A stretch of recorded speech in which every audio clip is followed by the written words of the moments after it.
AIIMS Delhi दोस्तों। और आज है डेट 8 अप्रैल 2024 और आज मुझे नीट का प्रिपरेशन करते हुए 373 डेज हो चुके हैं और हम सबके टारगेट या नीट 2025 को बचे हैं सिर्फ और सिर्फ 387 डेज। तो अभी लगभग बस एक साल ही बचा है और इसमें हमें क्लास 12 का अच्छे से कंप्लीट करना है, प्लस क्लास 11 का रिवीजन भी करना है और बहुत सारे टेस्ट देने हैं। तो अब एक भी दिन वेस्ट नहीं कर सकते हैं, हर दिन पढ़ना पड़ेगा तभी जाकर सिलेक्शन होगा। तो सैटरडे और संडे को क्लास नहीं थी लक्ष्य में, पर आज मंडे है तो आज क्लासेज है। तो आज है 4 बजे से केमिस्ट्री की क्लास जिसमें सॉल्यूशन का आज लेक्चर नंबर 4 होगा। उसके बाद से 6:15 से है बॉटनी की क्लास जिसमें कि sexual reproduction in flowering plant का लेक्चर नंबर 3 होगा। तो अभी तक तो कोई प्रॉब्लम नहीं आ रही है लेक्चर कंप्लीट करने में, क्योंकि मैं अपने लाइब्रेरी में यानी पाठशाला में ही अपना दोनों लेक्चर कंप्लीट कर लेता हूँ और वहीं पर अपना लाइव लेक्चर करते रहूँगा जिससे कि मेरा बैकलॉग ना क्रिएट। तो अभी लक्ष्य बैच स्टार्ट हुए 1 हफ्ते हो गए हैं और कितने लोग का 0 बैकलॉग है वो कमेंट करके जरूर बताएं। और इसी 0 बैकलॉग के चैलेंज को पूरे साल तक कंटिन्यू रखना है।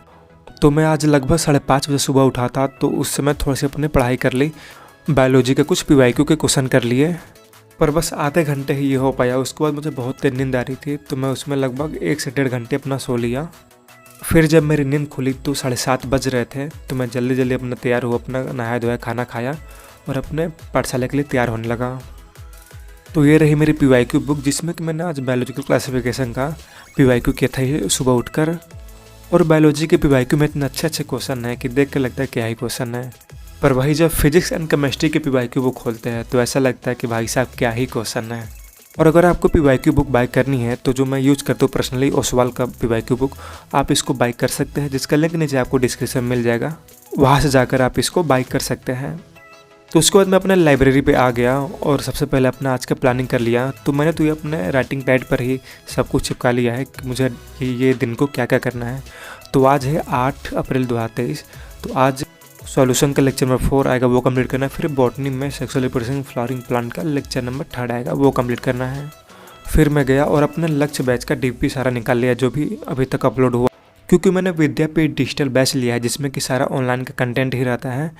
तो इसके लिए मुझे इसका सारा DP मिलता है लक्ष्य नीट 2025 का। तो मैं सर से जाकर उसका सारा DP मांग लिया और कुछ अर्जुना के भी DP प्रिंट करा लिया। तो मैं डेली लगभग 4 से 5 DP करूँगा, जिसमें कि 1 से 2 DP तो क्लास के ही रहते हैं और 2 DP मैं करूँगा अपना क्लास 11 का। तो मेरा तो maximum time revision and question practice पर ही जाता है। मेरा लगभग 1 घंटे जाता है क्लास 11 का लेक्चर देखने में, फिर 4 घंटे तो ये चले जाते हैं क्लास 12 का लक्ष्य बैच का लाइव लेक्चर देखने में।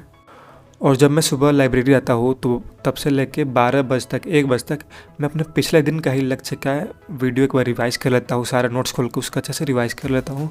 फिर उसके सारे DPs लगाता हूँ और क्लास में जो क्वेश्चन सर कराते हैं उसको दोबारा अटेम्प्ट करता हूँ, क्योंकि क्वेश्चन प्रैक्टिस में सबसे बड़ी प्रायोरिटी है क्लास के क्वेश्चन, जो क्लास में सर क्वेश्चन लगाते हैं वो, उसके बाद DPP और उसके बाद मॉड्यूल, और इसी को रिपीट करें 2-3 बार जितनी बार हो सके।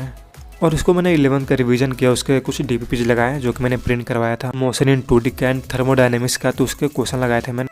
फिर शाम के 4 बज गए और अपने टाइम टेबल के अकॉर्डिंग आज का पहला लेक्चर स्टार्ट हो गया। तो आज 4 बजे लेक्चर था सबसे पहला सॉल्यूशन का। तो सॉल्यूशन का आज 4th लेक्चर था और इसको मैंने लाइव लगाया और लाइव ही देखता हूँ। तो आप लोग भी मैक्सिमम लोग ट्राई करिए कि आप लाइव लेक्चर ही कम देखें, क्योंकि लाइव लेक्चर में एक इंटरेक्शन रहता है जब पोल सर कराते हैं तो, और इससे बैकलॉग भी नहीं क्रिएट होता है।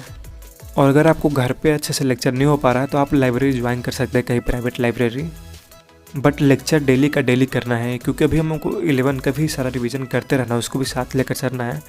तो अगर 12th में एक भी लेक्चर का बैकलॉग हो गया तो बहुत ही ज़्यादा परेशान करेगा। तो फिर जब मेरा सॉल्यूशन का लेक्चर कंप्लीट हो गया तो मैंने जाकर उसकी DP भी निकलवा ली।